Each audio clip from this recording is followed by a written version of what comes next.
नमस्कार, जन हुंकार की इस एपिसोड में आप सभी का बहुत बहुत स्वागत है। मैं हूं महेश बहुगुणा, आप देख रहे जन हुंकार एपिसोड। आज के जन हुंकार एपिसोड में तलाक को लेकर के आए एक नए कानून की देंगे आपको जानकारी।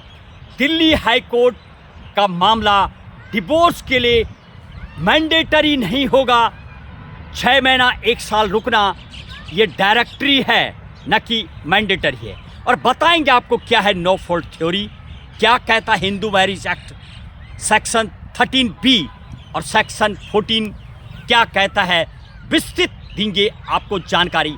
दिल्ली हाई कोर्ट का एक फैसला, एक ऐसी लैंडमार्क जजमेंट आई सामने जिसने पूरी डिवोर्स की प्रक्रिया को मानो पलट के रख दिया है। देंगे आपको विस्तृत जानकारी। इस केस की यदि बात की जाए, केस टाइटल XYZ, इस पे नाम नहीं बताया गया। 3 जजेस यानी फुल बेंच का दिल्ली हाई कोर्ट का फैसला। क्या है फॉल्ट थ्योरी और no fault theory? Fault theory Bharat में चलती है, जब तक कोई फॉल्ट नहीं होगा, कोई गलती नहीं होगी, तब तक तलाक ग्रांट नहीं होता है। और हिंदू मैरिज एक्ट में 6 मंथ 1 साल सेपरेशन रहने के बाद ही शायद संभव हो पाता है।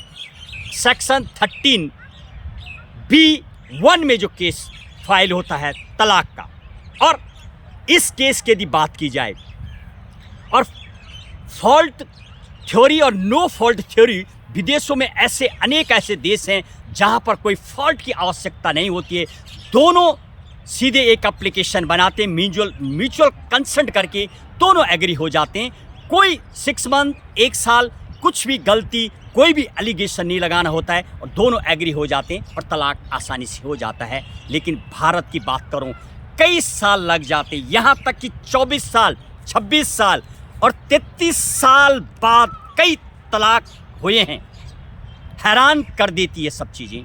कानून व्यवस्था इतनी लंबी और कई चीज़ें उसमें इतनी सारी चीज़ें भी हो जाती है कानून व्यवस्था के अलावा, कि कई ऐसे यानी फर्जी मुकदमे, फर्जी बातें और ऐसे आरोप प्रत्यारोप लगाए जाते हैं कि विदेश में रहने वाले रिश्तेदारों तक 83 एज की महिला के ऊपर आरोप, जो चल भी नहीं सकती, इनके चलते हुए शायद बहुत टाइम लग जाता है। और दिल्ली हाई कोर्ट ने क्या कहा इस केस में? दिल्ली हाई कोर्ट की फुल बेंच ने साफ कहा है, जब पहले केस फाइल होता है, यानी हिंदू मैरिज एक्ट में सेक्शन 13B(1) 1955 का जो कानून बना हुआ है, उसके तहत एप्लीकेशन मूव करनी होती है तलाक के लिए, और इसमें 1 साल 6 महीना रुकना आवश्यक हो जाता है।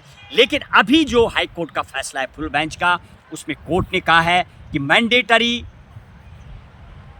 नहीं है, डायरेक्टरी है 6 मंथ 1 ईयर, और उसके बाद एक कूलिंग पीरियड मिलता है।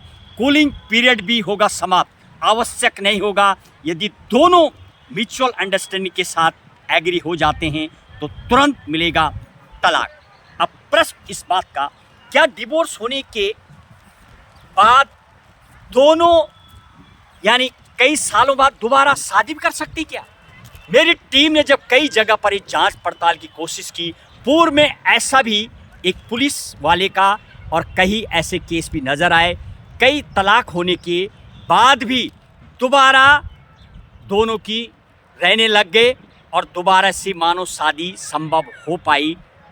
जब ये हो जाता है तो सेपरेशन भी मिस्टेक्स होनी चाहिए। हालांकि इसके लिए कोई अभी कानून खास नहीं बने हुए हैं, और ये भी कानून बनने चाहिए। कहीं ना कहीं 1955 में जो मैरिज एक्ट बना हुआ, जिसमें कि यानी सेक्शन 14 कहता है आपको सेपरेशन रहना होगा, इसको भी छूट दी जा सकती है यदि दोनों एग्री हो जाते हैं। तो इसमें एक कानून बने, यानी जो fault no fault principle system चालू हो। यदि दोनों एग्री हो जाते हैं बिल्कुल, तो कहीं ना कहीं यदि सुप्रीम कोर्ट की जो न्याय की शक्ति है, धारा 142 के मुताबिक आसानी से कोर्ट फैसला दे सकता है, और कहीं ना कहीं जल्दी भी स्पीड जुडिशरी जो लागू होना है वो भी कहीं ना कहीं देखने को मिलेगा और लोगों को न्याय भी मिलेगा। क्या कहेंगे आप?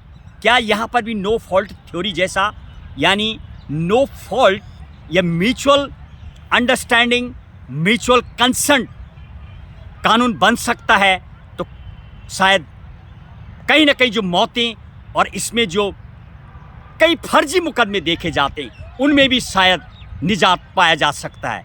आज के जनहुंकार एपिसोड में इतना ही।